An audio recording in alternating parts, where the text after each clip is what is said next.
എനിക്ക് ഭയങ്കര ഇഷ്ടം. സത്യം പറഞ്ഞിട്ടുണ്ടെങ്കിൽ സീരിയസ്ലി ബിഗ് ബോസിൽ കണ്ടിട്ടുണ്ട്. ബിഗ് ബോസ് കിട്ടിയ ഞാൻ ഇതുവരെ ഒരു ഇന്റർവ്യൂലും പറഞ്ഞിട്ടില്ല. ഭാഗ്യമില്ലാത്തവൻ ഇവനെ കൊണ്ടുപോയി സീരിയലിൽ ഇവനെ കൊണ്ട് എന്തെങ്കിലും അവസരം കൊടുത്തു കഴിഞ്ഞാൽ അല്ലെങ്കിൽ ഇവൻ എവിടെ കയറിയാലും അത് സ്റ്റോപ്പ് ആവും. അതിനുശേഷം ഈ നിമിഷം വരെ എനിക്കൊരു വർക്കും കിട്ടിയിട്ടില്ല എന്നൊരു ഇന്റർവ്യൂലൊക്കെ പറയുന്നുണ്ടായിരുന്നു. അതിങ്ങനെയുള്ള ചോദ്യങ്ങൾ കുറെ വന്നപ്പോഴാണ് ഉണ്ടായത്. ഞാൻ എന്ത് ചോദിച്ചാലും എനിക്ക് മറുപടി തരേണ്ടത് കായിൽ സ്റ്റാർട്ട് ചെയ്തിട്ടായിരിക്കണം. ഒന്നുമില്ല, കുറച്ച് തെറികളൊക്കെ എനിക്ക് പറയാനുണ്ടായിരുന്നു. നന്നായി വരുമെന്ന്. ഹായ് ഹലോ നമസ്കാരം. ബട്ട് വൈ എന്റർടൈൻമെന്റ്സിന്റെ എല്ലാ പ്രേക്ഷകർക്കും സ്വാഗതം. ഇന്ന് എൻ്റെ കൂടെ ജോയിൻ ചെയ്യുന്ന ഒരു സ്പെഷ്യൽ ഗസ്റ്റാണ്. ഈ ഗസ്റ്റിനെ എങ്ങനെയാണ് ഐഡന്റിഫൈ ചെയ്യേണ്ടത് എനിക്കറിയില്ല. കാരണം വില്ലനാണോ നായകനാണോ ആൻഡ് കോമഡി കൈകാര്യം ചെയ്യുമോ, നമുക്ക് എല്ലാം ഒരുമിച്ച് കൈകാര്യം ചെയ്യാൻ പറ്റുക, അത് ആളുകൾക്ക് ഇഷ്ടപ്പെടാന്ന് പറയുന്നത് വലിയ കാര്യമാണ്. അങ്ങനെ എന്ത് ചെയ്താലും പൊന്നാക്കുന്ന ഒരാളാണ് ഇന്നെൻ്റെ കൂടെ ജോയിൻ ചെയ്യുന്നത്. നവീൻ അറക്കൽ, സ്വാഗതം. നമസ്കാരം. എന്തൊക്കെയുണ്ട് വിശേഷം? നല്ല വിശേഷം. അങ്ങനെ പോകുന്നു, വർക്ക് കാര്യങ്ങളൊക്കെ ആയിട്ട് അങ്ങനെ പോകുന്നു, സന്തോഷമായിട്ട് പോകുന്നു. എനിക്ക് എപ്പോഴും നവീൻ ചേട്ടൻ്റെ പേര് കേൾക്കുമ്പോഴേ, ഇത് ഞാൻ ഇന്റർവ്യൂവിൽ പറഞ്ഞ് കേൾക്കാത്തതാണെന്ന് എനിക്കറിയില്ല. ഈ നവീൻ അറക്കൽ ഇപ്പം നമ്മൾ സിനിമകൾ ചെയ്ത് അതിലെ കഥാപാത്രങ്ങൾ ഹിറ്റാവുമോ, സിനിമ ഹിറ്റാവുമ്പോഴും പേരിനോട് ചേർത്ത് അത് വാലായിട്ട് വെക്കാറുണ്ട്, അല്ലെങ്കിൽ നമ്മുടെ നാട് സ്വദേശം വെക്കാറുണ്ട്. ഈ അറക്കൽ പേര് ഈ അറക്കൽ ഫാമിലിയിൽ പെടുന്നതുകൊണ്ടാണോ എന്ത് ഈ നവീൻ അറക്കൽ? ആ ചോദ്യം എനിക്ക് ഇഷ്ടപ്പെട്ടു. ഇന്നവരാരും ചോദിക്കാത്തൊരു ചോദ്യം. ഞാൻ ഞാൻ പല സ്ഥലത്തും പറയണമെന്ന് വിചാരിക്കും, പക്ഷെ എന്തായാലും ഞാൻ പറയാം. അത് വേറൊന്നുമല്ല, ഈ എൻ്റെ റിയൽ നെയിം നവീൻ തോമസ് എന്നാണ്. ഒഫീഷ്യൽ നെയിം സ്കൂളിലൊക്കെ അങ്ങനെ നവീൻ, ഒഫീഷ്യൽ നെയിം അല്ല, നവീൻ തോമസ് എന്നാണ് എൻ്റെ റിയൽ നെയിം. അപ്പം ഞാൻ ആലോചിച്ച്, ഞാൻ ആദ്യം തന്നെ ഈ അന്ന് ഓർക്കുട്ടായിരുന്നു അതിലൊക്കെ ആയിരുന്നു തുടക്കം. അപ്പോൾ ഈ പറഞ്ഞ പോലെ ഞാൻ ആലോചിച്ചു പേരിനൊരു വെറൈറ്റി എന്തായാലും വേണം, എന്നാലേ ഓർത്തിരിക്കുള്ളൂ. ഞാനിങ്ങനെ ആലോചിച്ചു പേരിനൊരു ഇത് ഇപ്പം റിമ കല്ലുങ്കൽ, സാന്ദ്ര വള്ളൂക്കാരൻ സിനിമയിലിട്ട.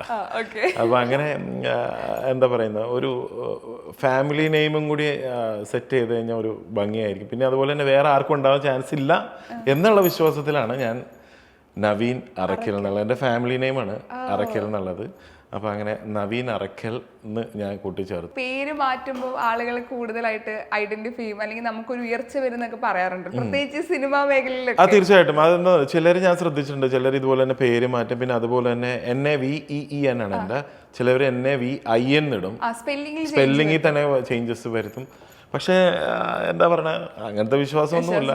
എന്തിനാണത്? എനിക്ക് ഒരുപാട് കാര്യങ്ങൾ ചേട്ടനോട് ചോദിക്കും, അതിനല്ലേ ഞാനിവിടെ ഇരിക്കണത്. ഞാൻ ഇൻസ്റ്റഗ്രാമിൽ ഇങ്ങനെ തപ്പിയിരുന്ന സമയത്ത് ചേട്ടന്റെ പേജ് നോക്കുന്നു. അപ്പൊ കുറച്ച് പിക്സ് ഞാൻ നോക്കി. അപ്പം ആദ്യം ഞാൻ കണ്ടത് ലേറ്റസ്റ്റ് ആയിട്ട് ചേട്ടൻ അപ്ലോഡ് ചെയ്ത ഒരു ഫോട്ടോയാണ്. ഈ ഒരു ഫോട്ടോ. അതിന്റെ താഴെ ക്യാപ്ഷൻ ഉണ്ട് 25 years ഓഫ് വർക്ക്ഔട്ട്. നമ്മളിപ്പം ആനിവേഴ്സറി, ഇത്ര വർഷത്തെ ആനിവേഴ്സറി, ഇത്ര വർഷത്തെ നമ്മൾ സെലിബ്രേറ്റ് ചെയ്യല്ലോ. തീർച്ചയായിട്ടും. അതെന്താ സംഭവം ഞാൻ പറഞ്ഞുതരാം. ആ സംഭവം എന്ന് വെച്ചിട്ടുണ്ടെങ്കിൽ ഈ ഒക്ടോബർ 21 എൻ്റെ ബർത്ത്ഡേ ഡേറ്റ്. അപ്പോൾ പലരും ചോദിക്കാറുണ്ട് കേട്ടോ. അതിന് മുമ്പൊക്കെ എന്നെ പലരും വിഷ് ചെയ്യാറുണ്ട്. ഈ ഗൂഗിളിൽ വന്നേക്കണം നോക്കണ്ട, ഒക്ടോബർ 21 എൻ്റെ ബർത്ത്ഡേ ഡേറ്റ്. അപ്പോൾ അത് വന്നപ്പോൾ എനിക്കിപ്പോൾ 45 years ആയി.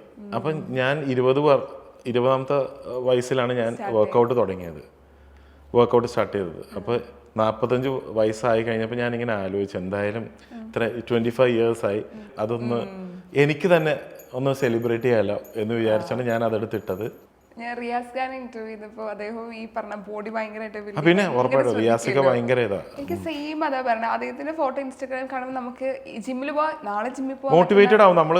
അല്ല, ഞാൻ ചോദിക്കട്ടെ, എല്ലാവരും, ഞാൻ ഇപ്പോഴും പറയണത്, ഞാൻ ഏത് ലൊക്കേഷനിൽ പോയാലും എല്ലാവരോടും ഞാൻ പറയുന്നത്, അത് ഈവൻ ലേഡീസ് ആയാലും ജെൻസ് ആയാലും പ്രായം എന്നുള്ള സംഭവമില്ല. 18 years കഴിഞ്ഞ ആർക്കായാലും ഞാൻ പറയും, പ്രായമുള്ള ആൾക്കാർ വരെ ഉണ്ട്. ഇപ്പം ഞാനൊരു സീരിയൽ ചെയ്തുകൊണ്ടിരിക്കുമ്പോൾ എൻ്റെ കൂടെ നമ്മുടെ യദു ചേട്ടൻ, മങ്ക ചേച്ചി, മങ്ക മഹേഷ്, അവരൊക്കെ എൻ്റെ അമ്മയെ ജ്യേഷ്ഠനൊക്കെ ആയിട്ട് അഭിനയിച്ചിട്ടുണ്ടായിരുന്നു. അപ്പോൾ ഞാൻ അവരോടൊക്കെ ഇങ്ങനെ പറയും, വർക്കൗട്ട് എന്തിനാ വെറുതെ ഇങ്ങനെ ഇരിക്കണത്, വെറുതെ എന്നാൽ ഞാൻ അവിടെ ഷൂട്ട് കഴിഞ്ഞ ഉടനെ ഇവിടെ കസേരയൊക്കെ ഇരിക്കും, അവരവിടെ കസേര. അപ്പം നമുക്ക് ആ ലൊക്കേഷൻ കുറച്ച് അതിൻ്റെ ഗേറ്റിൽ നിന്ന് വീട്ടിലോട്ട് കുറച്ച് അത്യാവശ്യം ഒരു ദൂരമുണ്ട്. ഞാൻ പറയും വൈകിട്ട് നമുക്ക് നടക്കാം എന്ന് പറഞ്ഞ് ഞാൻ തന്നെ ഇനീഷ്യേറ്റീവ് എടുത്ത്, ഞാൻ നോക്കുമ്പോൾ ഞാൻ ഇനീഷ്യേറ്റീവ് എടുത്ത് തുടക്കം ഇട്ട്, പിന്നെ ഞാൻ നോക്കിയാൽ പിന്നെ എല്ലാവരും അത് ചെയ്യാൻ തുടങ്ങി. അപ്പോൾ വ്യായാമം അതൊരു എന്നും ഒരു മോട്ടിവേഷൻ തന്നെയാണ്. ഇപ്പോൾ ചേട്ടൻ്റെ കരിയർ നോക്കുമ്പോൾ ഈ വില്ലൻ വേഷങ്ങൾ ചെയ്യുന്നു, അത് ആളുകൾക്ക് ഭയങ്കരമായിട്ട് എഫക്റ്റ് ആവുന്നു. എവിടെ കണ്ടാലും ഒരു വില്ലൻ ആ ഒരു ഫീലായിരുന്നു. പക്ഷേ ഈ പിന്നീട് ചേട്ടനെ ഈ സംസാരിച്ച് കുറച്ച് എന്റർടൈൻമെന്റ് ആയിട്ട് സംസാരിക്കുന്ന സമയത്താണ് ഇത്രയും പാവമായിരുന്നു ഈ മനുഷ്യൻ നമ്മൾ ചിന്തിക്കുക. അത് എങ്ങനെ പറഞ്ഞ ഞാൻ എന്നെ തന്നെ പറഞ്ഞ നോട്ടത്തിലും ഭാവത്തിലും അവനെ കണ്ടുകഴിഞ്ഞാൽ വലിയ അഹങ്കാരി, എന്നാൽ സംസാരത്തിൽ എളിമ. അങ്ങനെ ഒരു അതാണ് അതിൻ്റെ ഒരു പ്രാധാന്യം എന്ന് പറയുന്നത്. നമ്മൾ അങ്ങനെ ഒരു ചിലർ പറയോ ഭയങ്കര ജാട കേട്ടോ വന്ന്. കാര്യം നമ്മൾ ഇപ്പം എന്താ പറയുക, ചില ലൊക്കേഷൻസിലൊക്കെ വന്നു കഴിയുമ്പോൾ നമുക്ക് പരിചയമില്ലാത്ത ആൾക്കാരായിരിക്കും. ഞാൻ സ്റ്റാർട്ടിങ്ങേ കയറി അങ്ങോട്ട് പോയി ഇതാണ് ഒന്ന് എങ്ങനെയാണ് നമ്മളൊരു സംസാരിച്ചൊന്ന് സെറ്റായി വന്നു കഴിഞ്ഞാലുള്ള ഇതാവുള്ളൂ. അപ്പോഴും ഈ പറഞ്ഞ പോലെ തന്നെ പലരും പറയാനേ ഇത്രയൊക്കെ സംസാരിക്കുമോ, ഇങ്ങനെ ഇത്ര ഓപ്പണായിട്ട് സംസാരിക്കുമോ എന്ന് പറയാറുണ്ട്. പക്ഷേ നമ്മൾ ആ ഒരു പരിചയമില്ലാത്തതിൻ്റെ ഒരു ഇതിലാണ്. പിന്നെ ഈ നേരത്തെ പറഞ്ഞ പോലെ വില്ലൻ ഇപ്പം ഞാൻ ഇപ്പോൾ ഒരു സീരിയൽ ഇപ്പോൾ കഴിഞ്ഞാൽ ഞാനിപ്പോൾ 3 സീരിയൽ ഈ അടുത്ത് ചെയ്തുകൊണ്ടിരിക്കണമായിരുന്നു. ഇപ്പം 2 ഉള്ളു. അപ്പം അതുകൊണ്ട് 3 സീരിയലിൽ ഒരെണ്ണം ഞാൻ DYSP ആയിട്ടായിരുന്നു. അതൊരു വില്ലൻ ക്യാരക്ടർ അല്ല. DYSP ഒരു പോസിറ്റീവായിട്ടുള്ള ക്യാരക്ടറായിരുന്നു. ആദ്യം ഒരു വില്ലനിസം പോലെ വന്നെങ്കിലും പക്ഷേ അത് പോസിറ്റീവായിട്ടുള്ള ക്യാരക്ടറായിരുന്നു. പിന്നീട് അത് പോസിറ്റീവായി. പിന്നെ അതിനിപ്പോൾ അത് മഴവിൽ മനോരമയിലായിരുന്നു, സ്വയംവരം എന്ന് പറഞ്ഞു. പിന്നെ ഇപ്പോൾ ഏഷ്യാനെറ്റിൽ ചെയ്തുകൊണ്ടിരിക്കുന്നതെന്ന് പറയുന്നത് സ്നേഹക്കൂട്ട് എന്ന് പറഞ്ഞൊരു പ്രോജക്റ്റാണ്, പുതിയതായിട്ട് തുടങ്ങിയതാണ്. അപ്പോൾ അതിൽ ഈ പറയുന്ന പോലെ പ്രതാപൻ എന്നുള്ളൊരു ക്യാരക്ടർ ഒരു പൊളിറ്റീഷ്യനാണ്, എന്നാൽ പുള്ളി വില്ലനുമാണ്, എന്നാൽ അത്യാവശ്യം ഇപ്പോൾ കോമഡിയും ചെയ്യുന്നുണ്ട്. പിന്നെ അമൃതയിൽ ഒരു പ്രോജക്റ്റ് ചെയ്യുന്നുണ്ട്, മീര എന്ന് പറഞ്ഞിട്ട്, അതിലൊരു പാവത്താനാണ്. അപ്പോൾ 3 ടൈപ്പ് ഓഫ് ക്യാരക്ടേഴ്സാണ്. അപ്പോൾ അതുകൊണ്ട് തന്നെ ആൾക്കാർക്ക് നോക്കുമ്പോൾ പുള്ളി അങ്ങനെ. പിന്നെയെന്ന് വെച്ച് കഴിഞ്ഞിട്ടുണ്ടെങ്കിൽ ഇപ്പോൾ എല്ലായിടത്തും സോഷ്യൽ മീഡിയ ഒക്കെ ഭയങ്കര ആക്റ്റീവാണല്ലോ. ഇപ്പം നമ്മൾ ഓരോ കോമഡി റീൽസ് എടുത്ത് ചെയ്യുന്നു, അല്ലെങ്കിൽ എന്താ പറയുക ഓരോ കോമഡി സംഭവങ്ങളൊക്കെ ഇട്ട് ചെയ്യുമ്പോൾ ആൾക്കാർക്ക് അറിയാം. പണ്ടെന്ന് പറഞ്ഞാൽ ഇത്രയും റീച്ച് ഉണ്ടായിരുന്നില്ലല്ലോ. അപ്പോൾ അവർ വിചാരം ഇയാൾ ഇങ്ങനെയാണ്, ഇതാണ് ക്യാരക്ടർ. കാര്യം ഞാൻ പ്രണയം എന്നൊക്കെ പറഞ്ഞ സീരിയൽ നേരത്തെ ഉണ്ടാവും, ഭയങ്കര കട്ട വില്ലനായിരുന്നു അതിൻ്റെ ഉള്ളത്. അത് ചെയ്തപ്പോൾ ഒരുപാട് വെറുപ്പ് സമ്പാദിച്ചിട്ടുണ്ട്. എന്നാൽ അതിലുപരി എനിക്കൊരു സന്തോഷം എന്ന് പറഞ്ഞാൽ അതിലെനിക്ക് 2 അവാർഡും കിട്ടി. ഏഷ്യാനെറ്റിൻ്റെ 2 അവാർഡും കിട്ടി അടുപ്പിച്ചടുപ്പിച്ച്. അപ്പോൾ എന്ന് പറഞ്ഞ പോലെ ഒരു ക്യാരക്ടറിൻ്റെ വിജയമാണ് ഈ പറയുന്ന പോലെ. പക്ഷേ ദൈവാനുഗ്രഹിച്ച് ഇപ്പം ഇങ്ങനെ ബാലൻസ് ചെയ്ത് പോകുന്നുണ്ട്. വില്ലൻ ഒരു എന്താ പറയുക സോഫ്റ്റ് ആയിട്ടുള്ള ക്യാരക്ടർ, പിന്നെ ഒരു പോലീസ് ഓഫീസർ, ഇങ്ങനെ ഇങ്ങനെ തരുന്നുണ്ട്, അവസരങ്ങൾ തരുന്നുണ്ട്. ഒരു ബാങ്കിൽ വർക്ക് ചെയ്യായിരുന്നു, മന്ത്ലി ഒരു സാലറി കിട്ടിക്കൊണ്ടിരിക്കുന്നു. ആ സമയത്ത് ഒരു പാഷൻ തേടി പോവാണ്, എനിക്ക് സിനിമയിൽ അഭിനയിക്കണം അല്ലെങ്കിൽ ഒരു ആക്ടർ ആവണമെന്ന് ആഗ്രഹിച്ച് പോവാണ്. ചിലപ്പോൾ നമ്മൾ ചെയ്യുന്ന വർക്ക് ചിലപ്പോൾ നമുക്ക് സ്ഥിരമായിട്ട് കിട്ടില്ല, സ്ഥിരമായിട്ട് ചിലപ്പോൾ നമുക്ക് ഈ പറഞ്ഞ പൈസ കിട്ടില്ല, നമ്മുടെ സാമ്പത്തിക സ്ഥിതി അത് ബാധിക്കും. ഫാമിലി ആയിട്ട് ജീവിക്കുകയാണെങ്കിൽ അതിനെ കൂടുതലായിട്ട് ഇത് ബാധിക്കും. ഈ വർക്കൊന്നും കിട്ടാത്തൊരു സിറ്റുവേഷൻ ലൈഫിൽ വന്നിട്ടുണ്ടല്ലോ ഒരു സമയത്ത്. ആ സമയത്ത് വേണ്ടായിരുന്നു, ഇത് ബാങ്ക് ജോലി തന്നെ മതിയായിരുന്നു, അങ്ങനെ എപ്പോഴെങ്കിലും ചിന്തിച്ചിട്ടുണ്ടോ? എനിക്ക് ഭയങ്കര ഇഷ്ടപ്പെട്ട ഇൻ്റർവ്യൂ, സത്യം പറഞ്ഞിട്ടുണ്ടെങ്കിൽ സീരിയസ്ലി ഉഷയിക്കേണ്ടത് വേറൊന്നും ഉണ്ടായിട്ടല്ല കേട്ടാ. ഞാൻ എന്താ പറയുക ഇതൊക്കെ എന്തുകൊണ്ട് എന്നോട് ചോദിച്ചിട്ടില്ല എന്ന് വരെ ഞാൻ ചിന്തിച്ചു. പല ഇൻ്റർവ്യൂസ് ചെയ്തിട്ടുണ്ടെങ്കിലും ഇതൊക്കെ വളരെ നാച്ചുറൽ ആയിട്ടുള്ള ചോദ്യമാണ്. ഷിജന താങ്ക്സ്. അപ്പോൾ ആ ചോദ്യത്തിൻ്റെ ഉത്തരം എന്ന് പറഞ്ഞിട്ടുണ്ടെങ്കിൽ ഞാൻ ആദ്യം മിന്നൽ കേസരി എന്ന് പറഞ്ഞൊരു സീരിയലാണ് ആദ്യം ഞാൻ ചെയ്തത്. അത് ഒരു 18 വർഷമായിട്ടുണ്ട് ഞാൻ ചെയ്തിട്ട്. അതിൽ നായകനായിട്ട് വന്ന ഡ്യുവൽ പേഴ്സണാലിറ്റി ക്യാരക്ടർ. അത് ഈ പറയുന്ന പോലെ എനിക്ക് ആ സമയത്ത് ഒരു ജോലി ഉണ്ടായിരുന്നു. ആ ജോലി അവിടെ ഇതാണ് എൻ്റെ പാഷൻ എന്നുള്ള രീതിയിൽ എന്നെ അവിടെ നിന്ന് വിട്ടു. അതായത് ICICI ബാങ്കിലായിരുന്നു വർക്ക് ചെയ്യുന്നത്. അവിടെ നിന്ന് എന്നെ വിടുന്നു, ആ സീരിയലിൽ അഭിനയിക്കുന്നു. അങ്ങനെ ഭയങ്കര ഒരു എന്താ പറയുക ഹീറോ ആയിട്ടാണല്ലോ കിട്ടുന്നത്. അതിൻ്റെ 2 ഡബിൾ ആക്റ്റും സൂര്യ TV-യിലായിരുന്നു. അത് 50 എപ്പിസോഡ് കഴിഞ്ഞപ്പോൾ അതേ കിടക്കാൻ നിലത്ത് സീരിയൽ നിർത്തി. കാര്യം റേറ്റിംഗ് ഇതായിരുന്നു. പിന്നെ അതുപോലെ തന്നെ നമ്മുടെ സമയദോഷം പറഞ്ഞിട്ട് കാര്യമില്ല. അടുത്തൊരു പ്രോജക്റ്റ് അത് നിർത്തി എന്നറിഞ്ഞ് അടുത്തൊരു പ്രോജക്റ്റ് വരുന്ന അത് അടുത്ത ഷെഡ്യൂൾ കൊണ്ട് നിർത്തുന്നു. ഈ ഷെഡ്യൂളായപ്പോൾ പിന്നെ പുതിയൊരു പ്രോജക്റ്റ് എന്ന് വിളിക്കുന്നത്. അത് ഏഷ്യാനെറ്റിലായിരുന്നു. അതും ഈ നൊമ്പരപ്പൂ എന്ന് പറഞ്ഞിട്ടൊരു പ്രോജക്റ്റ്. അതും ഈ പറയുന്ന പോലെ അൺഫോർച്ചുനേറ്റ്ലി അതിൽ സജിത ബേട്ടി എന്ന് പറഞ്ഞ ആക്ട്രസ് ഉണ്ട്, പുള്ളിക്കാരുടെ ഹസ്ബൻഡായിട്ടാണ്. നല്ല ക്യാരക്ടറായിരുന്നു, ഒരു ഹീറോ ലെവലിലോട്ട് ഓപ്പൺ ചെയ്യുന്ന ഒരു ക്യാരക്ടറായിരുന്നു. അതും ഈ പറയുന്ന പോലെ ഞാൻ ജോയിൻ ചെയ്യുന്നു, അതും നിർത്തുന്നു 2 ഷെഡ്യൂൾ കഴിഞ്ഞപ്പോൾ. കാര്യം അതും ഈ പറഞ്ഞ ഒരു ക്ലൈമാക്സ് സമയങ്ങളിലോട്ട് പോണ സമയത്തായിരുന്നു ഞാൻ എൻ്റർ ആയത്. അത് എൻ്റെ സമയം, ഞാൻ അതൊന്നും ചോദിക്കണ്ടായിരുന്നില്ലല്ലോ. അതും നിർത്തുന്നു. അങ്ങനെ അവസാനം ഒരു ഭാഗ്യമില്ലാത്തവൻ, ഇവനെ കൊണ്ടുപോയി സീരിയലിൽ ഇവനെ കൊണ്ട് എന്തെങ്കിലും അവസരം കൊടുത്തു കഴിഞ്ഞാൽ അല്ലെങ്കിൽ ഇവൻ എവിടെ കയറിയാലും അത് സ്റ്റോപ്പാവും എന്ന് പറഞ്ഞ് എനിക്ക് ഭയങ്കര ഒരു ഭാഗ്യമില്ലാത്ത നടൻ എന്നുള്ളൊരു ഭയങ്കര ഒരു വിഷമമുണ്ടായിരുന്നു. കാര്യം പിന്നെ എൻ്റെ ഫ്രണ്ട്സ് ആ സമയത്തൊക്കെ വിളിച്ച് കളിയാക്കുമായിരുന്നു. എന്നുവെച്ചാൽ ആ സമയത്തുള്ള ഫ്രണ്ട്സ്, എടാ മറ്റേ സീരിയലൊക്കെ നല്ല, അതിപ്പോൾ എനിക്ക് തോന്നുന്നു 500 എപ്പിസോഡ് കഴിയാൻ പോകണം, പക്ഷേ ഭയങ്കര നീണ്ടു പോകുന്നു, നിനക്കതിൽ അഭിനയിച്ചൂടെ? അപ്പം ഞാൻ പറയും, അപ്പം ഞാൻ വിചാരിക്കും നല്ല റേറ്റിംഗുള്ള സീരിയലായിരിക്കും, അഭിനയിച്ചു. അപ്പം ഞാൻ പറയും അവസരം കിട്ടട്ടെ. അല്ല, അവസരത്തിന് വേണ്ടിയല്ല, ഒന്ന് നീ എങ്കിൽ കയറി അതൊന്നും നിന്ന് പോയിക്കോളുമല്ല, അടുത്ത പ്രോജക്റ്റ് വരില്ല എന്നൊക്കെ പറഞ്ഞ് തമാശക്കാണ് പറയുന്നത്. പക്ഷെ നമുക്കതിങ്ങനെ ഉള്ളിൽ ഇങ്ങനെ സ്ട്രൈക്ക് ചെയ്യും. പിന്നെ ആ സമയത്ത് ഞാൻ മാരീഡായിരുന്നു. അപ്പോൾ ഈ പറയുന്ന പോലെ അതിൻ്റെ ഒരു ബുദ്ധിമുട്ടുണ്ടായിരുന്നു, ഫിനാൻഷ്യൽ ബുദ്ധിമുട്ടുണ്ടായിരുന്നു. പിന്നെ ഏറ്റവും സപ്പോർട്ടീവായിട്ടുണ്ടായിരുന്നത് സത്യം പറഞ്ഞു കഴിഞ്ഞാൽ എൻ്റെ ഫാദർ ഇൻ ലോ തന്നെ ആയിരുന്നു. പിന്നെ വൈഫും ഈ പറയുന്ന പോലെ വൈഫും ഫാദർ ഇൻ ലോ നല്ല സപ്പോർട്ടായിരുന്നു. പിന്നെ അച്ഛനും അമ്മയ്ക്കും അവർക്കൊരു വിഷമമാണ്, കാര്യം മകന് ജോലിയില്ല, അങ്ങനെ ഒരു ഇത് കാര്യം ജോലിയിൽ നിന്നാണ് ഇതിലോട്ട് പോയത്, ഇവിടെ ശോഭിച്ചില്ല, ഇവിടെ ഇപ്പുറത്ത് നിൽക്കുന്നില്ല. പിന്നെ വീണ്ടും ഞാൻ തിരിച്ചു കയറുന്നു, അതേ ആളുടെ കാല് പിടിച്ച് വീണ്ടും ഞാൻ തിരിച്ചു കയറി. അപ്പോൾ പുള്ളി പറഞ്ഞ് എടുത്ത് എന്നെ രണ്ടാമത് ICICI ബാങ്കിലോട്ട് വീണ്ടും അതേ സ്ഥലത്ത് തന്നെ എടുത്തു. പക്ഷേ എൻ്റെ മനസ്സിൽ അപ്പോഴും അഭിനയിക്കണം എന്നുള്ള ചിന്തയാണ്. കാര്യം നമ്മുടെ ഉള്ളിൽ ഈ ഒരു സംഭവം കൂടെ വന്ന് കയറി കഴിഞ്ഞിട്ടുണ്ടെങ്കിൽ പിന്നെ ഭയങ്കര പാടാണ്, നമുക്ക് വേറെ ഒന്നും ഫോക്കസ് കിട്ടൂല. നമ്മളിങ്ങനെ ഓരോ പ്രോജക്ട്സ് കാണും, അതിലൊരു ക്യാരക്ടർ കിട്ടിയിരുന്നെങ്കിൽ അതിൽ ഇങ്ങനെ വന്ന് അവസാനം വേറൊരു, ഞാൻ പിന്നെ ഇത് നിർത്താമെന്ന് വിചാരിച്ചു. കാര്യം ഇവിടെ നിന്ന് കൊണ്ട് എനിക്ക് അഭിനയത്തിലോട്ട് കോൺസെൻട്രേറ്റ് ചെയ്യാൻ പറ്റില്ല. അങ്ങനെ ആ വൈഫിനോട് പറഞ്ഞ് ഞാനിങ്ങനെ ജോലി പതുക്കെ നിർത്തുക. അപ്പോൾ എൻ്റെ ചോദിച്ചു, എന്ത് ചെയ്യും ഇനിയിപ്പോൾ ജോലി നിർത്തി കഴിഞ്ഞാൽ ബാക്കി കാര്യങ്ങൾ? ഞാൻ പറയും എനിക്കറിയില്ല, രണ്ടും കൽപ്പിച്ച് ഞാൻ നിർത്തുന്നു.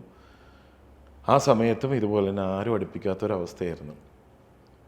കാര്യം പേരിങ്ങനെ കിടക്കുന്നു. പിന്നെ ഈ പറയുന്ന പോലെ മൊത്തത്തിലൊരു സംസാരമേ അത്. ആ സമയങ്ങളിൽ ഒരുത്തൻ കയറി വരുമ്പോഴാണല്ലോ നോട്ട് ചെയ്യുന്നത്. അങ്ങനെ പിന്നെ ഞാൻ ഇതുവരെ ഒരു ഇൻ്റർവ്യൂവിലും പറഞ്ഞിട്ടില്ല, ഒരു 2 വർഷം ഞാനൊരു കാറ് മേടിച്ച് ടാക്സി ആയിട്ട് ഓടിച്ച് നടക്കണമായിരുന്നു ആ സമയങ്ങളിൽ. ഏതാ? ഇവിടെ തന്നെ, അതായത് പാക്കേജ് ടൂൾസ് പോലെയായിരുന്നു. ഹിന്ദിക്കാരാണ് അവർ. ഈ കല്യാണം കഴിച്ച് ഹണിമൂണിന് വന്നു കഴിയുമ്പോൾ പാക്കേജ് ടൂൾസ് ഉണ്ട്. First day Munnar, second day ഇവിടെ തേക്കടി, തേർഡ് ഡേ ട്രിവാൻഡ്രം. അങ്ങനെ ഒരു ജേണിയിലായിരുന്നു. ഒരു 2.5 കൊല്ലം ഞാൻ അങ്ങനെ സ്ട്രഗിൾ ചെയ്തു. പക്ഷേ ഈ പറയുന്ന പോലെ ആ സമയങ്ങളിലും കുറച്ചെങ്കിലും കണ്ടുള്ള ആൾക്കാരൊക്കെ ഉണ്ടല്ലോ. അപ്പോൾ ഇതുപോലെ തന്നെ പിന്നെ ഇവർക്ക് തന്നെ അറിയില്ല, വരുന്ന ഗസ്റ്റുകൾക്കൊന്നും എന്നെ അറിയില്ലല്ലോ ഞാൻ എന്താണെന്നോ അല്ലെങ്കിൽ ഈ പ്രൊഫഷനിൽ ഉണ്ടായിരുന്നതാണ്. നമ്മൾ ഈ എയർപോർട്ടിലൊക്കെ പോയി റിസീവ് ചെയ്യാൻ നിൽക്കുമ്പോൾ ആൾക്കാരിങ്ങനെ നല്ല കണ്ട് പരിചയമുണ്ടല്ലോ, എവിടെയാണ്? ഞാൻ പറയില്ല ഏട്ടാ ഞാനിത്.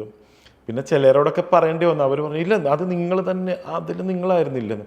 പിന്നെ ഞാൻ പറയാം, അപ്പോൾ എൻ്റെ അടുത്തേക്ക് എന്താ ഇങ്ങോട്ട്? ഞാൻ പറഞ്ഞു എനിക്കിങ്ങനെ ഇതാണ് എൻ്റെ പാഷൻ, അപ്പോൾ അതുകൊണ്ട് എനിക്ക് ഇവിടെ വേറൊരു സ്ഥലത്ത് ജോലിയിൽ നിന്ന് ഇതാകുമ്പോൾ പിന്നെ കുഴപ്പമില്ല, നമുക്ക് എന്തെങ്കിലും അവസരങ്ങൾ വന്നു ചെയ്യാമെന്നുള്ള ഇതിലായിരുന്നു. പക്ഷേ ഈ പറയുന്ന പോലെ 2-2.5 കൊല്ലം നിന്നിട്ടും ചെറിയ അവസരങ്ങളൊക്കെ ആയിരുന്നു വന്നത്. പിന്നെ എനിക്കൊരു എന്താ പറയുന്നത്, ത്രൂ ഔട്ട് എന്നുള്ളൊരു അല്ലെങ്കിൽ ഒരു റീ എൻട്രി കിട്ടിയെന്ന് പറഞ്ഞാൽ എനിക്ക് ബാലാമണി എന്ന് പറഞ്ഞൊരു സീരിയൽ ആ സമയത്ത് ഉണ്ടായിരുന്നു. അത് ഈ പറയുന്ന പോലെ ഞാൻ പലരെയും പോയി കാണുന്നുണ്ട്. ഏറ്റവും വലിയ രസം എന്ന് വെച്ചിട്ടുണ്ടെങ്കിൽ ഞാൻ ട്രിവാൻഡ്രത്തൊക്കെ പോയി കഴിയുമ്പോൾ അവിടെ ഈ ലൊക്കേഷനിൽ ചെന്ന് കാണണമല്ലോ. പല ലൊക്കേഷൻസിലും ചെന്ന് കാറ് മാറ്റിയിടും. കാര്യം മഞ്ഞ ബോർഡാണല്ലോ. പലരും ചോദിക്കും എന്താ ഈ വണ്ടിയിൽ മഞ്ഞ ഇതാണുള്ള ടാക്സി വണ്ടിയല്ലെന്നൊക്കെ ചോദിക്കും. അപ്പോൾ ഈ ചോദ്യങ്ങൾ ഒഴിവാക്കാൻ ഞാൻ കുറച്ചങ്ങോട്ട് മാറ്റി നിർത്തി. എന്നിട്ട് പിന്നെ നടന്നു ചെന്നിട്ട് ഞാൻ പറയും ഈ പറയണ പോലെ അതിങ്ങനെയുള്ള ഈ ചോദ്യങ്ങൾ കുറേ വന്നപ്പോഴാണ് കേട്ടോ ഒരു ഇതായത്. അങ്ങനെ ചോദിച്ച് അവസാനം ഗിരീഷ് കോന്നി എന്ന് പറയുന്ന ഡയറക്ടർ സംവിധാനം ചെയ്യുന്ന പ്രോജക്റ്റായിരുന്നു ബാലാമണി. അതിൽ അള്ളു രാഘവൻ എന്ന് പറഞ്ഞൊരു ക്യാരക്ടർ, ഒരു വളരെ പവർഫുൾ ആയിട്ടുള്ളൊരു ക്യാരക്ടറാണ് മഴവിൽ മനോരമയിൽ. അങ്ങനെ അതിലോട്ട് ജോയിൻ ചെയ്തു. അവിടെ നിന്ന് പിന്നെ ജൈത്രയാത്ര തുടങ്ങി ഇപ്പോൾ ഇവിടം വരെ എത്തി. ഒരു റീ എൻട്രി കിട്ടണ വരെയുള്ള ഒരു സ്ട്രഗിളില്ല. വേറെ ജോലി ചെയ്തു, എല്ലാവർക്കും ഉണ്ട് കേട്ടോ. ഞാനിപ്പോഴും പറയുന്നു, എനിക്ക് മാത്രമല്ല, ഇതുപോലെ എന്താ പറയുക മീഡിയ ഫീൽഡിലുള്ളവരാണെങ്കിലും എവിടെയുള്ളവരാണെങ്കിലും അവർക്കൊരു ഇങ്ങനെ ഒരു എന്താ പറയുക ഒരു സ്ട്രഗിളും സാക്രിഫൈസൊക്കെ ജീവിതത്തിൽ വരുന്നത് ഏറ്റവും നല്ലതാണ്. അത് ചിലപ്പോൾ ഒരു നല്ലൊരു ഉയർച്ചയിലോട്ട് വേണ്ടിയായിരിക്കും എന്നുള്ളൊരു ശുഭാപ്തി വിശ്വാസത്തിലായിരുന്നു ഞാനന്ന് പോയത്. പക്ഷേ 2.5 കൊല്ലം ഞാൻ ആ ഈ ഇതിന് വേറെ അവസരങ്ങളൊന്നും കിട്ടാതെ ടാക്സി എന്നുള്ളൊരു ഇതിലിങ്ങനെ ഒരുപാട് സ്ട്രഗിൾ ചെയ്തു. എൻ്റെ അടുത്തൊരു ഡയറക്ടർ തന്നെ ചോദിച്ചിട്ടുണ്ട്, ഞാൻ പേര് പറയുന്നില്ല. അദ്ദേഹത്തിനെ ഞാനിങ്ങനെ വിളിച്ച് അദ്ദേഹത്തിൻ്റെ പ്രോജക്റ്റ് നല്ല ഇതിൽ പോയിക്കൊണ്ടിരിക്കണം. അപ്പോൾ ഞാനിങ്ങനെ വിളിച്ചിട്ട് ചോദിച്ച്, സാർ എനിക്കിങ്ങനെ ഇത് ചെയ്യുന്നു. അപ്പോൾ എൻ്റെ അടുത്ത് ചോദിച്ച് ഇപ്പം എന്ത് ചെയ്യുന്നു എന്ന് ചോദിച്ചു. ഞാൻ പറഞ്ഞു ഇപ്പോൾ ഞാനൊന്നും ചെയ്യുന്നില്ല, ഇപ്പം ഇങ്ങനെ വർക്കൊന്നും ഇല്ലാത്തതുകൊണ്ട് ഇപ്പം ഞാനിങ്ങനെ ഒരു കാർ എടുത്തിട്ട് ടാക്സി ആയിട്ട് ഓടിച്ചുകൊണ്ടിരിക്കുന്നതാണ്. ഓ അപ്പം ഡ്രൈവർ അല്ലേ എന്ന് പറഞ്ഞു. ഞാൻ പറഞ്ഞു ആ അതെ അതെ അങ്ങനെ ഇപ്പോൾ പോയിക്കൊണ്ട്. അപ്പം പിന്നെ അത് തന്നെ നോക്കിക്കൂടെ, അതല്ലേ നല്ലത് എന്ന് പറഞ്ഞ് സത്യം പറഞ്ഞാൽ ഞാൻ തകർന്നു ഉള്ള കാര്യം പറയില്ല. കാര്യം ഞാനൊരു അവസരത്തിന് വേണ്ടി ചോദിച്ചു. അപ്പോൾ പുള്ളിക്കാരൻ ഇങ്ങോട്ട് വന്നപ്പോൾ ഞാൻ പറഞ്ഞു ആ ശരി സാർ കുഴപ്പമില്ല, എന്തെങ്കിലും ഉണ്ടെങ്കിൽ വിളിക്ക് സാർ ഒന്ന് പറയണമെന്ന് പറഞ്ഞു. ആ നോക്കട്ടെ എന്ന് പറഞ്ഞു. അതൊക്കെ എന്നെ എന്താ പറയണ്ടേ വളരെയധികം വിഷമിപ്പിച്ച ഓരോ ഇതാണ്. പിന്നെ ഞാൻ പറഞ്ഞില്ലേ അതൊക്കെ ഒരു സമയം അതങ്ങനെ വരും, നമ്മളത് അതിനെക്കുറിച്ച് ഓർത്തിട്ട് കാര്യമില്ല. ഓൾവേസ് ബിലീവ് ഇൻ കർമ്മ. ഞാനൊരു കർമ്മ ബിലീവറാണ്. അപ്പം എന്ന് പറയണ പോലെ തന്നെ ആ ഡയറക്ടർ പിന്നീട് കണ്ടിട്ടുണ്ടോ? ആ ഡയറക്ടർ പിന്നെ അത് കഴിഞ്ഞ് പുള്ളിക്കാരൻ 1-2 പ്രോജക്ട്സുകളൊക്കെ ചെയ്ത് ഇപ്പോഴും ഈ അടുത്തൊരു പ്രോജക്റ്റ് ചെയ്തു, അതൊന്നും സക്സസ് ആയില്ല. ഈ പറയുന്ന പോലെ അല്ല, നമുക്ക് സക്സസ് ഞാൻ പറയണത് സക്സസ് ആയില്ല, പുള്ളി നശിച്ചു എന്നുള്ളതല്ല ഞാൻ പറയണത്. പക്ഷേ അന്നങ്ങനെ പറഞ്ഞപ്പോൾ ഞാൻ ഇന്നും ഈ ഒരു ഞാൻ പറയാം, പുള്ളിക്കാരൻ എൻ്റെ ഒരു ഇത് ചെയ്തായിരുന്നു, ഒരു റിയാലിറ്റി ഷോ വന്നപ്പോൾ പുള്ളിക്കാരൻ അതിൽ ഒരു ഡയറക്ടർ പുള്ളിയായിരുന്നു. അപ്പോൾ അന്ന് ഇതുപോലെ തന്നെ പുള്ളിക്കാരൻ അന്ന് തന്നെ അപ്രീഷിയേറ്റ് ചെയ്യുകയും ചെയ്തു. ആ ഒരു ഇത് റിയാലിറ്റി ഷോ എന്ന് പറയുമ്പോൾ നമ്മളിങ്ങനെ സംസാരിച്ച് തട്ടി നിൽക്കുക എന്നുള്ളത്. അപ്പം എൻ്റെ അടുത്ത് ആ കൊള്ളാട്ട് അടിപൊളിയായിട്ടുണ്ട് എന്ന് പറഞ്ഞു. അപ്പം ഞാനിങ്ങനെ ആലോചിച്ചു അന്ന് ഈ പറഞ്ഞ ആളാണ് ഇന്ന് ഇപ്പോൾ അടിപൊളിയായിട്ടുണ്ടെന്ന് പറഞ്ഞു. ഞങ്ങൾ ചേട്ടൻ്റെ സീരിയലിൽ കണ്ടുകൊണ്ട് ഒരു കുറച്ച് കഴിഞ്ഞ് ഞങ്ങൾ കാണുന്നത് ബിഗ് ബോസ് എന്ന് പറഞ്ഞ ഒരു വലിയ പ്രോഗ്രാമിലാണ്. ഈ ബിഗ് ബോസ് എന്ന് പറയുന്നത് ഈ പറയുന്ന ഒരുപാട് പേരുടെ ആഗ്രഹമാണ് പോകണം, ഇന്ന് എക്സ്പീരിയൻസ് ചെയ്യണമെന്ന്. ചിലർ ഒരു 50% ആൾക്കാർ അത് എക്സ്പീരിയൻസ് ചെയ്യേണ്ട, ഇറങ്ങിക്കഴിഞ്ഞാൽ ഏത് വിധത്തിലായിരിക്കും തിരിച്ചറിയുക, നെഗറ്റീവ് വരുമോ എന്നൊക്കെ പേടിച്ചുകൊണ്ട് തന്നെ ബിഗ് ബോസ് പോകേണ്ട എന്ന് ആഗ്രഹിക്കുന്ന ആളുകളുണ്ട്. പക്ഷെ ബിഗ് ബോസ് പോയിട്ട് തിരിച്ചിറങ്ങിയിട്ടുള്ള കുറേ പേര് ഇന്റർവ്യൂ ചെയ്തപ്പോൾ അവർ പറഞ്ഞ കാര്യം, പോകുമ്പോൾ ഉണ്ടായിട്ടുള്ള വർക്കുകളൊന്നും തിരിച്ചു വന്നപ്പോൾ നമുക്ക് അത്ര വർക്കുകൾ കിട്ടുന്നില്ല എന്ന് പറഞ്ഞ ആളുകളുണ്ട്. ചിലർക്ക് തിരിച്ചായിരുന്നു വർക്കുകൾ ഒരുപാട് കിട്ടും, പക്ഷെ ചിലർ പറഞ്ഞു അതിനുശേഷം ഈ നിമിഷം വരെ എനിക്കൊരു വർക്കും കിട്ടിയിട്ടില്ല എന്നൊരു ഇന്റർവ്യൂലൊക്കെ പറയുന്നുണ്ടായിരുന്നു. ചേട്ടനെ സംബന്ധിച്ചിടത്തോളം ബിഗ് ബോസ് എന്നൊരു പ്ലാറ്റ്ഫോം എങ്ങനെയായിരുന്നു? അല്ല, എന്നെ സംബന്ധിച്ച് എന്നെ അവർ ആദ്യമേ എനിക്കൊന്ന് സെക്കൻഡ് സീസണിൽ എന്തോ എൻ്റെ അടുത്ത് പറഞ്ഞിട്ടുണ്ടായിരുന്നു ഇങ്ങനെ ഒരു ഓപ്പർച്യൂണിറ്റി ഉണ്ട്. അങ്ങനെ ഞാനത് ഇൻ്റർവ്യൂ അറ്റൻഡ് ചെയ്ത്, പക്ഷെ അന്ന് എനിക്ക് കിട്ടിയില്ല അത്.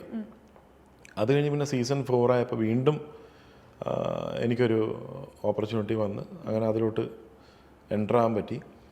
പിന്നെ എന്നെ സംബന്ധിച്ച് ഞാനൊരു 35 ഡേയ്സ് എനിക്ക് അവിടെ നിൽക്കാൻ പറ്റുള്ളൂ. കാര്യം എനിക്ക് ഭയങ്കര പ്രഷറായിപ്പോയി. ഇപ്പം എന്നെ സംബന്ധിച്ച് ഞാൻ ആ സമയത്ത് ഒരു പ്രോജക്റ്റ് ചെയ്തുകൊണ്ടിരിക്കണത് എന്നും സമ്മതം എന്ന് പറഞ്ഞൊരു മഴവിൽ മനോരമ. അപ്പം ഞാൻ അതിൻ്റെ പ്രൊഡ്യൂസറിനോട് ഇപ്പോഴും അറിയാം, അദ്ദേഹത്തോട് ഞാൻ ഇടയ്ക്ക് പറയാറുണ്ട്. അന്ന് അദ്ദേഹത്തോട് ഞാൻ പറഞ്ഞിട്ടുണ്ടായിരുന്നു, സാറേ ഞാനിങ്ങനെ ബിഗ് ബോസോട് ബിഗ് ബോസ് കിട്ടിയാ അടിപൊളിയാണല്ലോ. ഞാൻ പറഞ്ഞു അങ്ങനെ ഓവർ എക്സൈറ്റ്മെൻ്റ് ഒന്നുമില്ല, എനിക്കറിയില്ല എന്താവുന്നു. അപ്പോൾ അതുകൊണ്ട് ഈ പറഞ്ഞ പോലെ ഒന്നെങ്കിൽ നന്നാവും അല്ലെങ്കിൽ ഇതാവും. അപ്പോൾ നശിക്കും എന്നല്ല, എന്തെങ്കിലും ഒരു നെഗറ്റിവിറ്റി വരും എന്നുള്ളത്. പുള്ളിയുടെ തന്നെ എൻ്റെ ക്യാരക്ടർ കൊല്ലരുത്, കാര്യം പോയി കഴിഞ്ഞാൽ ചിലപ്പോൾ ഈ പറഞ്ഞ പോലെ ഞാൻ പുള്ളിയുടെ തന്നെ ഞാൻ അധികം ദിവസം നിൽക്കാൻ ചാൻസ് ഇല്ല എൻ്റെ ഒരു ഇത് വെച്ചിട്ട്. പക്ഷേ എങ്ങനെ നിന്ന് പോയാൽ കണ്ടിന്യൂ ചെയ്ത് പോയാൽ ആ ക്യാരക്ടറെ കൊല്ലം തിരിച്ചു വരുമ്പോൾ എനിക്കൊരു ഇതാണ് ആയുടെ ഒരു പ്രതീക്ഷ. പുള്ളി പറഞ്ഞു ഒരു കുഴപ്പമില്ല, പോയിട്ട് വാ, സേഫായിരിക്കും എന്ന് പറഞ്ഞു. ആ ഒരു വിശ്വാസത്തിൽ പോയി. ഈ പറഞ്ഞ പോലെ 35 ദിവസം കഴിഞ്ഞ് വന്ന് ഞാൻ പുറത്തോട്ട് ഇറങ്ങിയിട്ട് ഫസ്റ്റ് കോളായിരുന്നു സാറിന്. JK സാറിനെ ഫസ്റ്റ് വിളിക്കുന്നു, സാർ ഞാൻ ഇറങ്ങിയിട്ടാ. അപ്പം എന്താ കണ്ടായിരുന്നു എന്ന് പറഞ്ഞു. ആ ക്യാരക്ടർ മരിച്ചിട്ടില്ലല്ലോ എന്ന് പറഞ്ഞു. ഇല്ല മരിച്ചിട്ടില്ല, എവിടെ ബോംബെയിൽ എവിടെയാ പോയേക്കണെന്ന് പറഞ്ഞു. ഞാൻ സന്തോഷം. ഞാൻ ചിന്തിക്കുന്നത് ബിഗ് ബോസ് കൊണ്ട് ചിന്തിക്കുന്ന ഓരോ കാര്യം ഞാൻ ഷിജിനോട് പറയാം.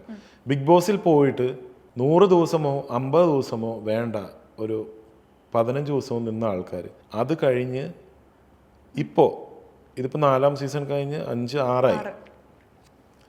എത്ര പേർക്ക് വർക്ക് ഉണ്ട്?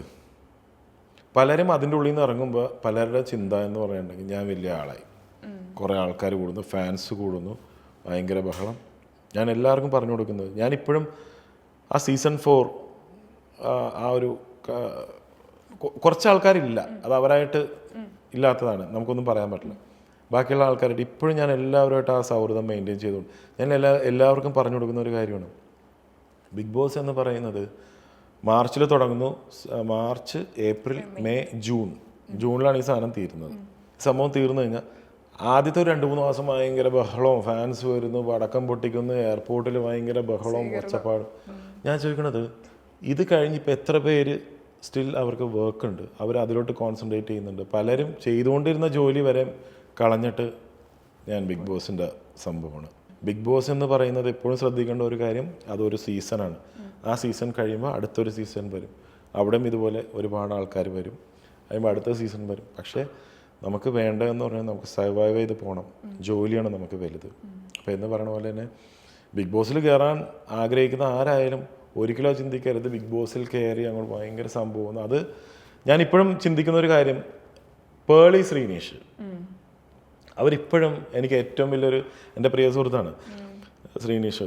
ഈ പറഞ്ഞ പേളിയൊക്കെ എന്നെ വിളിച്ചിട്ടുണ്ടായിരുന്നു, പോണ സമയത്ത് ഞാൻ കുറച്ച് കാര്യങ്ങളൊക്കെ ചോദിച്ചിട്ടുണ്ടായിരുന്നു. അപ്പോൾ ഇപ്പോഴും ആ ഒരു ഇത് എന്താ പറയേണ്ടത്, എല്ലാവരുമായിട്ട് ആ ഒരു റിലേഷൻഷിപ്പ് അല്ലെങ്കിൽ മെയിൻറ്റെയിൻ ചെയ്ത് പോകുന്ന അവർ മാത്രമേ ഉള്ളൂ. അവർ പിന്നെ ഈ സോഷ്യൽ മീഡിയയിലൊക്കെ വളരെ ആക്റ്റീവാണ് രണ്ടുപേരും. മക്കളൊക്കെ ഇപ്പോൾ ഭയങ്കര ആക്റ്റീവ്, ഞാൻ സ്ഥിരം കാണുന്നത്. അപ്പോൾ എന്ന് പറഞ്ഞ പോലെ തന്നെ അവരവരുടെ ജോലി അതൊരിക്കലും വിട്ട് ഈ ബിഗ് ബോസ് കൊണ്ട് നമ്മൾ അങ്ങോട്ട് ഭയങ്കര സംഭവം എന്നുള്ളത് ഒരിക്കലും ചിന്തിക്കരുത്. ചേട്ടന് ഇപ്പോൾ ഒരു അവസരം കൂടെ കിട്ടുകയാണ്, ഏത് ലാംഗ്വേജിലും, ഇപ്പോൾ തമിഴാവാം, ഹിന്ദി ആവാം, ഇംഗ്ലീഷ് ആവാം, മലയാളം ആവാം, ബിഗ് ബോസിൽ ഒരു തവണ കൂടി അവസരം കിട്ടുകയാണെങ്കിൽ പോകും.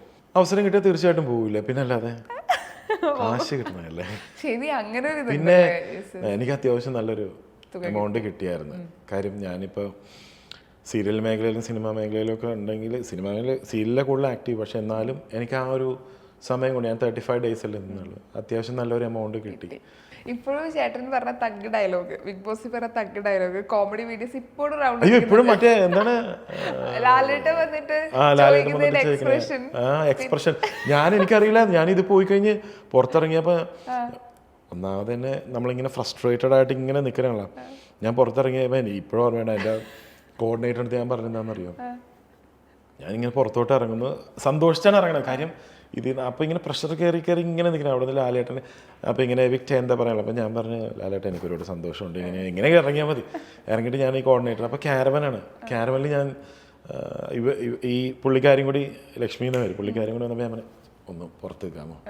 അപ്പോൾ എൻ്റെ അടുത്ത് ചോദിച്ചാൽ എന്താണ്, അല്ല അതിൻ്റെ ഉള്ള ഞാൻ പറഞ്ഞു ഒന്നുമില്ല, കുറച്ച് തെറികളൊക്കെ എനിക്ക് പറയാനുണ്ടായിരുന്നു, അതൊന്നും ഞാൻ പറഞ്ഞോട്ടെ എന്ന് പറഞ്ഞ് ഏകദേശം ഒരു 2-3 മിനിറ്റ് കുറേ പച്ചത്തെറി അങ്ങോട്ട് പറഞ്ഞു അതിൻ്റെ ഉള്ളിൽ. കാര്യം നമ്മുടെ ഫ്രസ്ട്രേഷൻസ് ഇങ്ങനെ പിടിച്ച് നിൽക്കണമല്ലോ, ഉള്ളിൽ ഇങ്ങനെ നിൽക്കണമല്ലോ.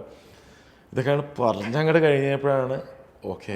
പിന്നെ ഞാൻ പറഞ്ഞു ഇനി വന്നോളൂ എന്ന് പറഞ്ഞപ്പോൾ പുള്ളിക്കാരനെ കേട്ട് എല്ലാം ഞാൻ കേട്ടിട്ടാന്ന് പറഞ്ഞു. അപ്പോൾ എന്ന് പറഞ്ഞ പോലെ തന്നെ രസമായിരുന്നു. ടു ബി ഫ്രാങ്ക്, എന്താ പറയണ്ട, അത് എക്സ്പീരിയൻസ് ചെയ്തവർക്കേ അത് മനസ്സിലാവുള്ളൂ. ഈ പഴം പുഴുങ്ങിയ പോലെ ഇരിക്കുന്ന ഡയലോഗ്, അല്ലല്ല ഞാൻ സത്യം പറഞ്ഞു കഴിഞ്ഞാല് അതെന്താ കാര്യം വെച്ചാൽ ലക്ഷ്മിപ്രിയ എന്തോ ഒരു സംഭവം എൻ്റെ തലയിലോട്ട് കൊണ്ടുപോയി വെച്ച് പുള്ളിക്ക് നവീൻ അത് അങ്ങനെ പറഞ്ഞു, എൻ്റെ പ്രിയ സുഹൃത്തായ നവീൻ അത് ഇങ്ങനെ പറഞ്ഞെന്നൊക്കെ പറഞ്ഞ് എന്നെ കോടതിയുടെ ഇതിൽ കൊണ്ടുപോയി ഇടിച്ച്. അപ്പോൾ ലാലേട്ടൻ എന്താ പറഞ്ഞേ അത് എങ്ങനെയായിരുന്നൊക്കെ ഞാൻ പറഞ്ഞു ലാലേട്ട അത് സംഭവം ഇതായിരുന്നു എന്ന് പറഞ്ഞിട്ട് ഞാൻ അത് ക്രോസ് ചെയ്ത് കഴിഞ്ഞ് പുള്ളിക്കാരി പറഞ്ഞു ഇന്ന ആൾക്കാരൊക്കെ അത് പറഞ്ഞു എന്ന് പറഞ്ഞു. ഞാനത് ക്രോസ് ചെയ്തു. ഞാൻ നിങ്ങളുടെ അടുത്ത് പറഞ്ഞോ, ഇവിടെ പറഞ്ഞോ, നിങ്ങൾ ആരെങ്കിലും പറഞ്ഞിട്ടുണ്ടെങ്കിൽ പറയാൻ പറഞ്ഞു.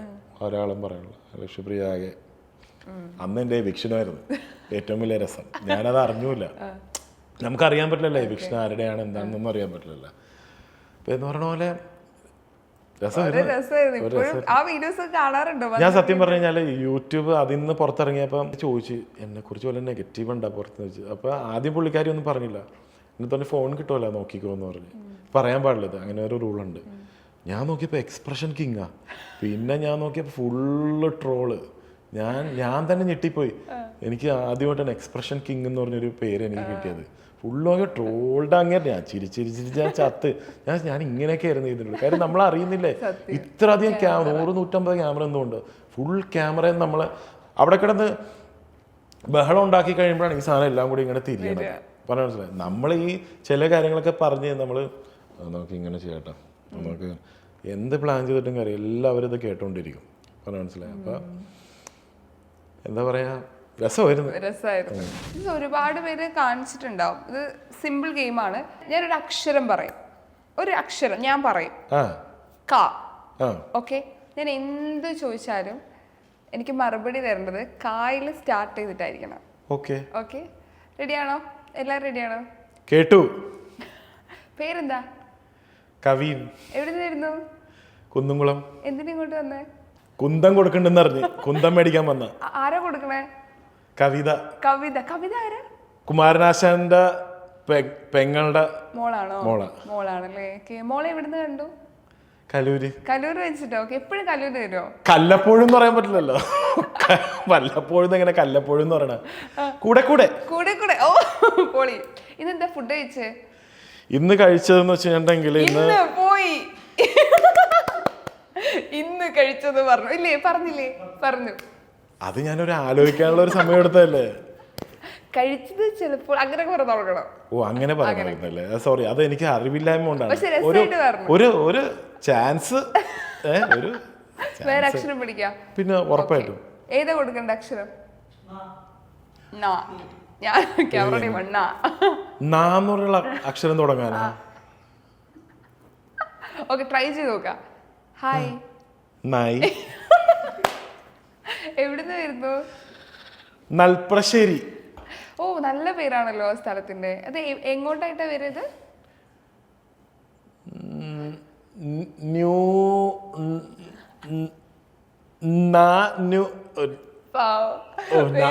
കുറച്ച് ഇതാ. വാ. ഓ സമാധാനം. ഈ നാന്നൊക്കെ പറഞ്ഞ ആദ്യമായിട്ട് ഇങ്ങനെ ആക്കണം. വേറെ ആ നന്നായി നന്നായി വരുമെന്ന്. വായാണേ. ഓക്കെ, നമ്മൾ എന്തിനാ ഇവിടെ വന്നിരിക്കണേ? വെറുതെ വെറുതെ. വെറുതെ എല്ലായിടത്തും പോയിരിക്കും ഇഷ്ട? വല്ലപ്പോഴും. നല്ല വാച്ചാണല്ലോ. വാച്ച് എനിക്ക് വളരെ ഇഷ്ടമാണ്. ഷോ, എവിടുന്ന വാങ്ങി? വേലൂർ എന്ന് പറഞ്ഞ സ്ഥലത്താ. ചേട്ടാ, ഞാൻ ബിഗ് ബോസിൽ കണ്ടിട്ടുണ്ട്. ഓക്കെ. വല്ലപ്പോഴും ഇങ്ങനെ പോവാറുണ്ട്. ഈ ലൈറ്റ് എന്തിനാ ഇവിടെ വെച്ചത്? വട്ടായിട്ടാണ് നമ്മള്. ഓക്കെ, ഇവിടെ എല്ലാരും നിറച്ചു ആൾക്കാരുണ്ട്. എന്തിനാണോ ഇന്ന് വന്നത്? അത് നശിപ്പിച്ച്. ഇനി ഞാൻ തിരിച്ചങ്ങോട്ട് ചോദിക്കട്ടെ? അയ്യോ, ട്രൈ ചെയ്യാം. നല്ല അക്ഷരം തരണേ. ലാ. ലാ. കുറെ നാളെ ഈ പരിപാടി തുടങ്ങിയിട്ട്? ലളിതമായിട്ട് കുറച്ച് നാളായി. ഈ സാരി എവിടെ നിന്ന് മേടിച്ചാ? ലീല കളക്ഷൻസ് എന്ന് പറഞ്ഞിട്ടൊരു ബoutique ഉണ്ട്. ഇതും ലീല കളക്ഷൻ. എന്താ ഏറ്റവും ഇഷ്ടം കഴിക്കാൻ? ലോലിപോപ്പ്. ലോലിപോപ്പ്. ലോലിപോപ്പ് എല്ലാ ദിവസവും കഴിക്കാറുണ്ടോ? ലോലിപോപ്പ് എപ്പോഴും കഴിക്കും. ലവ് ഉണ്ടോ? ലവ് ഉണ്ട്. ഉണ്ട്. ഉണ്ട്. ലവിനെ കുറിച്ച് എന്താ അഭിപ്രായം? ലവ് നല്ലൊരു വിഷയമാണ്. എന്ത് വിഷയം? ലവ് പരമായിട്ടുള്ള വിഷയം. അല്ല, അതാ ഞാൻ ചോദിച്ചത്, എന്താണ് ആ വിഷയത്തിനെ കുറിച്ച് എന്താ പറയാനുള്ളത്? ലവർ ഉള്ളത് നല്ലതാണോ മോശമാണോ?